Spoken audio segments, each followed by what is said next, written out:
Welcome to steno ज्ञान point. दोस्तों, आपके यूट्यूब चैनल स्टेनो ज्ञान पॉइंट में आपका बहुत बहुत स्वागत है। दोस्तों, इस वीडियो के माध्यम से आपके लिए लेकर आए हैं हम 85 शब्द की कोर्ट संबंधित डिक्टेशन, जो दोस्तों लीगल शब्दों पर आधारित है। दोस्तों, डिक्टेशन आपको अगर अच्छी लगे तो वीडियो को लाइक करें, और अगर आप हमारे चैनल पर फर्स्ट बार विजिट करें तो हमारे चैनल को सब्सक्राइब और शेयर करना ना भूलें, और साथ ही बेल आइकन को प्रेस कर लें ताकि आने वाले अन्य महत्वपूर्ण डिक्टेशन के वीडियोज के नोटिफिकेशन आपको सबसे पहले प्राप्त हो जाए। दोस्तों, डिक्टेशन पीडीएफ अगर आप प्राप्त करना चाहते हैं तो वीडियो का डिस्क्रिप्शन में दिए गए लिंक को फॉलो करके आप वहां से प्राप्त कर सकते हैं। चलो दोस्तों, डिक्टेशन स्टार्ट करते हैं। अपने डिक्टेशन स्टार्ट होगी जस्ट 5 सेकंड बाद। Yes, start. अयोध्या में राम जन्मभूमि के अलावा अन्य विवादित धर्म स्थलों पर दावे के लिए वाद का रास्ता खोलने की एक हिंदू संगठन की कोशिश का विरोध करने के लिए एक मुस्लिम संगठन ने सुप्रीम कोर्ट का रुख किया है। विराम। मुस्लिम संगठन जमीयत उलेमा ए हिंद ने एक हिंदू संगठन द्वारा दायर उस याचिका का विरोध किया है जिसके तहत 1991 के एक कानून के प्रावधान को चुनौती दी गई है, जो पवित्र धार्मिक ढांचों की धार्मिक विशेषता को 15 अगस्त 1947 की स्थिति के मुताबिक रखने की व्यवस्था करता है। विराम। पैरा। मुस्लिम संगठन ने विश्व भद्र पुजारी पुरोहित महासंघ द्वारा दायर याचिका में खुद को पक्षकार बनाने की मांग करते हुए अनुरोध किया कि न्यायालय को 1991 के कानून के प्रावधान को चुनौती देने वाली याचिका को स्वीकार नहीं करना चाहिए। विराम। जमीयत की याचिका में कहा गया है, शुरुआत में यह याचिका मौजूदा रिट याचिका का विरोध करने के लिए दायर की गई है ताकि यह अदालत मौजूदा याचिका में नोटिस जारी नहीं करे। विराम। यह दलील दी गई है कि मौजूदा मामले में नोटिस जारी किए जाने से भी मुस्लिम समुदाय के मन में उनके धार्मिक स्थल के बारे में खास तौर अयोध्या विवाद के बाद भय पैदा होगा, और यह राष्ट्र के धर्मनिरपेक्ष ताना बाना को नष्ट कर देगा। विराम। इसमें कहा गया है कि महासंघ की याचिका में इसे आधार बनाया गया है कि उपासना स्थल अधिनियम की धारा 4 हिंदू समुदाय के लोगों को उपासना के उन स्थलों पर दावा करने से रोकती है जो उनके मुताबिक हिंदू धार्मिक ढांचा के थे, लेकिन जिन्हें मुस्लिम आक्रमणकारियों द्वारा कथित तौर पर परिवर्तित कर दिया गया। विराम। जमीयत की याचिका में कहा गया है कि यह प्रतीत होता है कि मौजूदा याचिका उन उपासना स्थलों को निशानी बनाती है जो वर्तमान में इस्लामी ढांचा है। विराम। याचिका में कहा गया है कि उपासना स्थल अधिनियम एक धर्मनिरपेक्ष देश के दायित्वों से संबंधित है, और यह सभी धर्मों के प्रति समानता के व्यवहार की भारत की प्रतिबद्धता को प्रदर्शित करता है। विराम। पैरा। मुस्लिम संगठन ने कहा कि ऐतिहासिक गलतियों को लोगों द्वारा कानून को अपने हाथ में लेकर सुधारा नहीं जा सकता। विराम। इसमें कहा गया है, आखिरकार जैसा कि एम सिद्दीक मामले अयोध्या विवाद मामले की सुनवाई के दौरान इस न्यायालय के समक्ष यह उल्लेख किया गया था कि ऐसी अनगिनत मस्जिदों की सूची सोशल मीडिया पर घूम रही है जिनके बारे में आरोप लगाया गया है कि वे हिंदू मंदिरों को तोड़कर बनाई गई।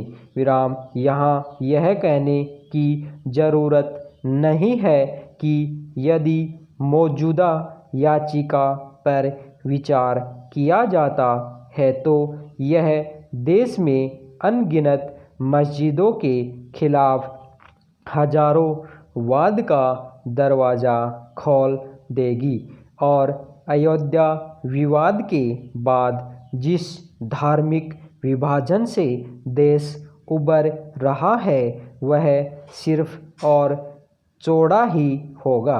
विराम उपासना स्थल विशेष प्रावधान अधिनियम की धारा 4 को चुनौती देने वाली महासंघ की याचिका काशी और मथुरा मामले में भी महत्व रखती है जहां 2 विवादित मस्जिद हैं। विराम पैरा उत्तर प्रदेश में सहारनपुर की एक अदालत ने तब्लीगी जमात के 57 विदेशी सदस्यों को सरकारी अधिनियम के आदेश की अवहेलना का दोषी ठहराया। विराम साथ ही सुनवाई के दौरान जेल में रहने की अवधि को सजा मानकर उन्हें रिहा करने का आदेश दिया। विराम पैरा तब्लीगी जमात के 57 विदेशी सदस्यों में 21 किर्गिस्तान के 5, थाईलैंड के 4, इंडोनेशिया के 2, मलेशिया के हैं जबकि शेष अन्य देशों से हैं। विराम अधिकारियों ने बताया कि अदालत के आदेश के बाद तब्लीगी जमात के सभी 57 सदस्यों को रिहा कर दिया गया और उन्हें सहारनपुर के एक रिसोर्ट में रखा गया है। विराम पैरा सहारनपुर के मुख्य न्यायिक दंडाधिकारी CJM अनिल कुमार ने शनिवार को तब्लीगी जमात के 57 सदस्यों को महामारी रोग अधिनियम 1897 की धारा 3 के तहत जारी आदेश की अवहेलना करने पर भारतीय दंड संहिता की धारा 188 सरकारी अधिकारी के आदेश की अवहेलना के तहत दोषी ठहराया। विराम पैरा पत्रकार विनोद दुआ को राहत देते हुए सुप्रीम कोर्ट ने रविवार को एक विशेष सुनवाई में आदेश दिया कि दुआ के यूट्यूब शो को लेकर हिमाचल प्रदेश में उनके खिलाफ दर्ज राजद्रोह के मामले में राज्य पुलिस उन्हें 6 जुलाई तक गिरफ्तार नहीं करेगी। विराम शीर्ष अदालत ने कहा कि दुआ को जांच में शामिल होना पड़ेगा और हिमाचल प्रदेश पुलिस की ओर से चल रही जांच पर कोई रोक नहीं लगाई जाएगी। विराम अदालत ने कहा कि दुआ को वीडियो कॉन्फ्रेंस या ऑनलाइन तरीके से जैसा कि उन्होंने पेशकश की है जांच में शामिल होना होगा।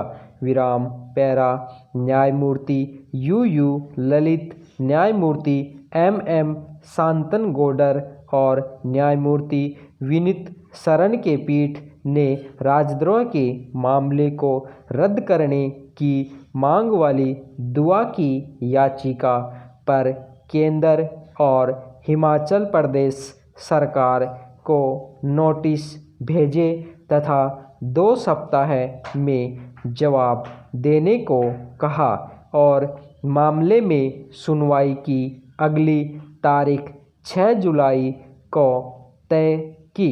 विराम पैरा पीठ ने कहा अगले आदेश तक मौजूदा अपराध के सिलसिले में याचिकाकर्ता दुआ को गिरफ्तार नहीं किया जाएगा। विराम। न्यायालय ने कहा, हालांकि याची दुआ जैसा कि उन्होंने 12 जून के अपने संवाद में पेशकश की है, वीडियो कॉन्फ्रेंस या ऑनलाइन माध्यम से जांच में पूर्ण सहयोग करेंगे। हिमाचल प्रदेश पुलिस जांच करने और 24 घंटे पहले नोटिस देकर याची से उनके घर पर सामाजिक दूरी का पालन करते हुए पूछताछ के लिए स्वतंत्र है। विराम।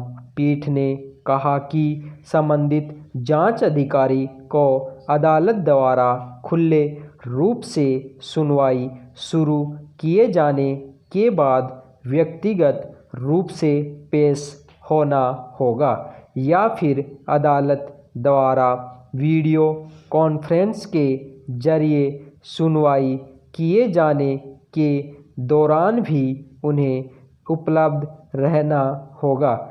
विराम। पीठ ने इस बीच दुआ को निर्देश दिया कि वे अपनी याचिका में शिकायतकर्ता अजय श्याम को भी पक्ष बनाएं और भाजपा नेता को भी 6 जुलाई के लिए नोटिस जारी किया। विराम। शिमला में पुलिस ने एक स्थानीय भाजपा नेता की राजद्रोह की शिकायत पर पूछताछ के लिए दुआ को उपस्थित होने को कहा था। विराम। पीठ ने दुआ को अंतरिम राहत देते हुए कहा कि वह मामले के विवरण में नहीं जा रही और जांच पर रोक भी नहीं लगाएगी। विराम। धन्यवाद।